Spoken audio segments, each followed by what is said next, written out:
আপনি জানেন মহাবিশ্বের সবচেয়ে বিরল জিনিসটা কি? Gold, diamond? একটাও না।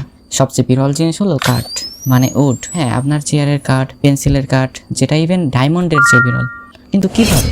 দেখেন, ডায়মন্ড বানাতে লাগে কার্বন আর চাপ। কিন্তু এই দুইটা জিনিস মহাবিশ্বে এতটাই অ্যাভেলেবল যে শনি গ্রহে প্রতি বছর 1000 টনেরও বেশি ডায়মন্ডের বৃষ্টি হয়। শুধু তাই না, একটা গ্রহ আছে যার 3 ভাগের 1 ভাগ ডায়মন্ডে তৈরি। গ্রহটার নাম জানতে কমেন্টে লিখুন ডায়মন্ড। যাই হোক, কাঠের জন্য দরকার একটা স্পেসিফিক প্ল্যানেট যেটা তার স্টার থেকে থাকবে একটা পারফেক্ট দূরত্বে, যেখানে লিকুইড ওয়াটার থাকতে হবে আর বায়ুমণ্ডলও থাকতে হবে। শুধু তাই না, তারপর সেখানে প্রাণের জন্ম নিতে হবে। কিন্তু শুধু লাইফ হলে চলবে না, সেই লাইফকে ফটোসিনথেসিসও করতে হবে।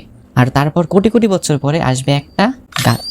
জানেন, পৃথিবীতে সর্বপ্রথম একটা গাছ জন্ম নিতে সময় লেগেছিল 400 কোটি বছর। তাই আলোর গতিতে পুরো ইউনিভার্স ঘুরলেও একটা গাছ পাওয়া পুরোই মিরাকল ব্যাপার। তাই কাঠ মহাবিশ্বের সবচেয়ে বিরল জিনিস। কিন্তু এর চেয়েও একটা বিরল জিনিস রয়েছে, সেটা হচ্ছে আমার অডিয়েন্স।